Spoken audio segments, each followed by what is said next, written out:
Hello, everyone, and welcome back to the GCC podcast powered by Gateway, where we bring together the voices shaping the future of global capability centers in India and beyond. I'm your host, 𝗁𝗵𝗃𝗂𝗵𝗁, and today we are joined by a remarkable leader whose journey beautifully blends manufacturing excellence, digital transformation, and global leadership.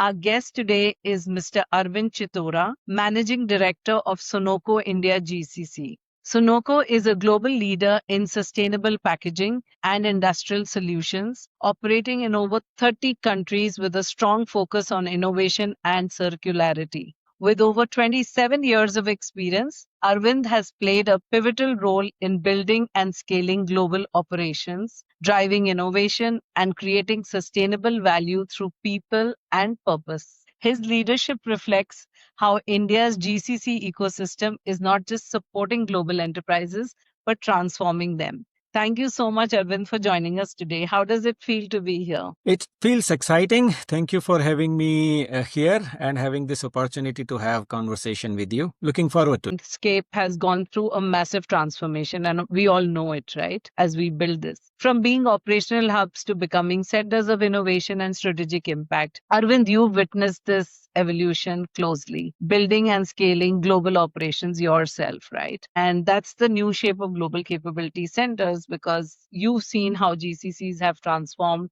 from transactional back offices to strategic value creators. From your lens, as someone who's built and scaled global operations, what shifts are driving this change and how is India really positioning itself as a global nerve center for innovation and performance? Okay, GCCs have seen very interesting transformation in past 1 decade. As you pointed out, GCCs are no longer performing the routine transactional back office work. They have started performing significant value-added work. There are several shifts which have driven this transformation in past 10 years, but I would like to highlight the most important 3 shifts which are primarily driving this change. The first one is technology and digitization. As you would agree, this has been a great enabler now. The technology and digitization, including, AI, advanced data engineering, cloud technologies, all of these put together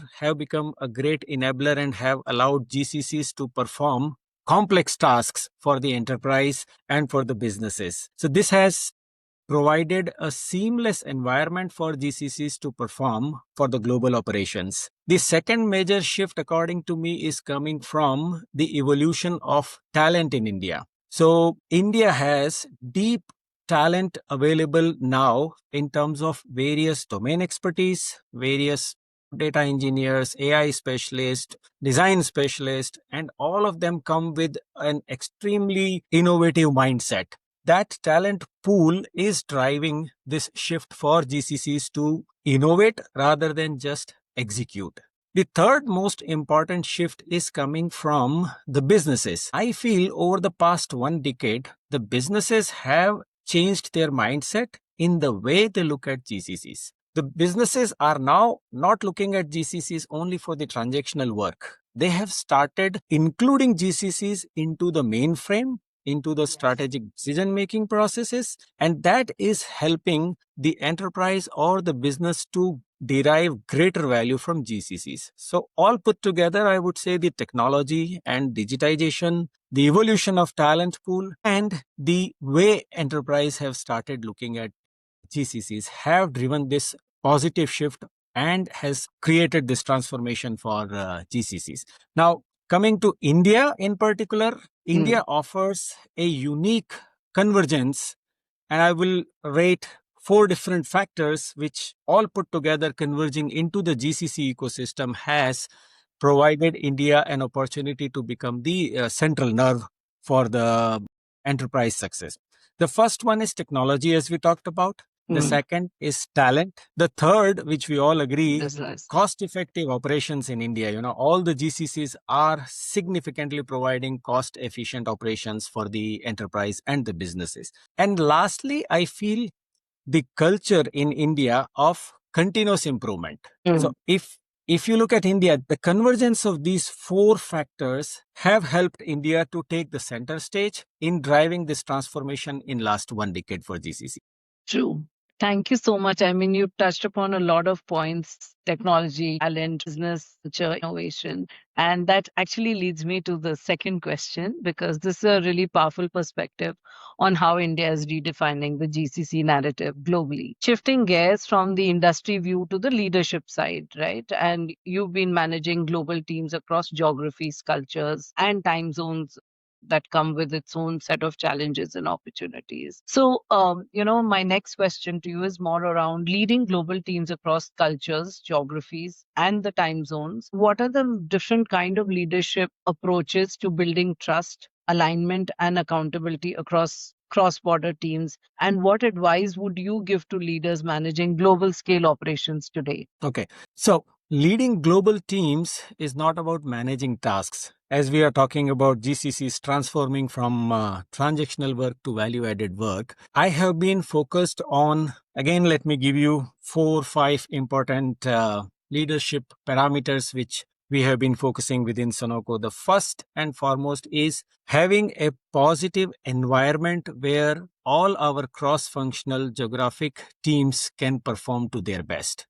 So we are focusing increasingly on having a positive environment where teams can scale up and perform at their best. The next important aspect is about having uniform Sonoco culture across various teams, across various geographies. We are putting a lot of focus on installing Sonoco culture across the teams, and we are also making sure that all our teams are aligned as one company following one Sonoco culture. Once we have done that, the next focus area is providing clarity. This to me is very important aspect from leadership, is to provide complete clarity of purpose to your team, complete clarity on what success looks like for cross-functional teams. Now, having done that, the next important factor from a leader is empowerment of your team. You have a nice environment where teams are allowed to excel, innovate. You also have a clarity of purpose. You have defined how success looks like, and that's where come in the empowerment.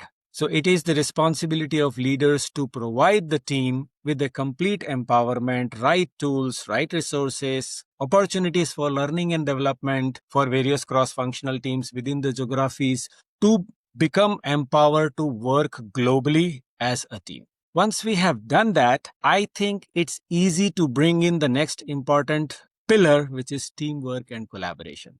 With the right environment, right culture, empowerment, and clarity, it's easy to get teamwork and collaboration achieved within the cross-functional geographical team. And we also ensure a complete alignment towards enterprise goals, towards enterprise objectives, and end result with all those alignments is that every decision contributes to enterprise goals. Now, you asked about the advice to the leaders of GCC. I think, again, I will focus on having these important pillars in place in the organization. Be vigilant, be focused on having this environment, right culture, build trust from top to bottom for your teams, and allow them to innovate, allow them to perform cross-functionally across various geographies. I also believe in very simple thing, which is think global, act local. Local, yes. We have, within Sonoco, we have always allowed our vision and mission to be global, but we have allowed our teams to act and function locally with complete freedom so that they can do best in their domain areas. No, I really loved how you emphasized on the importance of clarity, trust, and empowerment for global collaboration. And the best is, think global, act local. That's really the approach how GCCs should operate. So that's truly, defining some of the leadership goals that anyone would want to, imbibe when leading organizations that are advanced to change. Looking ahead, GCCs are now entering a new era driven by technology, AI, and sustainability. That's not leaving anyone. I know sustainability is at the core of a lot of stuff that you do. My next question is more around the next chapter of GCCs. So, as organizations move towards AI-driven operations, sustainability goals, and digital-first ecosystems, what do you think the next decade of GCCs will look like? And how can today's workforce prepare to lead that future with more purpose and agility, given your industry focus? Okay.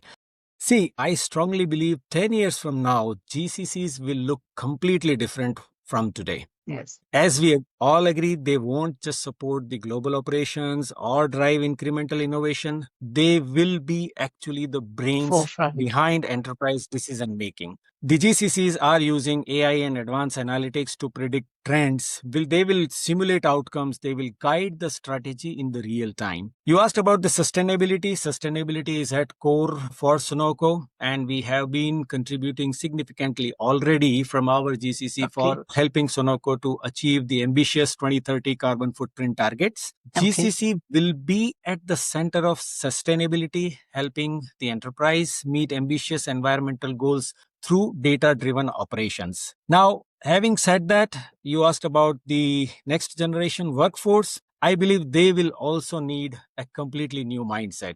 You know, the next generation workforce will need to be agile, will need to be tech savvy, and will need a strong capability of working seamlessly across functions and geographies. I think going forward for GCCs, the success will not be measured by the operational efficiency, what it is being done today, but I think it will be measured by the strategic impact the GCCs will create for the enterprise or the businesses, the velocity at which GCCs will innovate for the businesses, and the overall enterprise-wide value which will be created by the GCCs for its overall headquarter or the enterprise. I think in the next decade, GCCs will truly become the engine rooms of innovation, strategy, and performance. They will not just provide the insights, but will translate real-time data into predictive decisions, simulate outcome across the businesses, and let me say, optimize operations, for the challenges even before they appear. So we'll be very, very proactive. Thank you. Thank you so much, Arvind, for sharing that. And that brings us to the end of that section, but we are now headed to the rapid fire round that will help us understand you more as a person. Can I start asking you? There are 3 questions. We want very quick responses to that. Okay, so I'll get started. What is that one word that best describes your leadership style? Because we spoke a lot about leadership and you gave very good inputs, but what is your leadership style, if there's one word? Servant leadership with complete flexibility. Okay, that's a new one. Thank you for sharing that. Okay, and can you share a book, a quote, or a principle you live by as a leader yourself? Anything that you swear by and you think that's your go-to mantra? Empower people. Okay, my last one on this. One piece of advice you would love to give to young professionals who are building their careers in GCCs across any industry? Confidence, courage. I think these are the 2 words I will give to the young generation to follow all their life. Okay, thank you. Thank you. Yes, that actually touches all aspects of your work life and personal life. Thank you for sharing that. So that was such an inspiring conversation full of perspective, experience, and practical wisdom. Arvind, thank you again for joining us on the GCC podcast and sharing your insights on leadership, transformation, and the evolving future of GCCs. Your journey truly reflects the power of purpose-driven global leadership. And to all our listeners, thank you for tuning in. Don't forget to follow the GCC podcast for more conversations with leaders shaping the next generation of global capability centers. Until next time, I'm 𝗔𝗍 𝗵𝗃 signing off. Keep listening, keep learning, and keep leading the GCC way.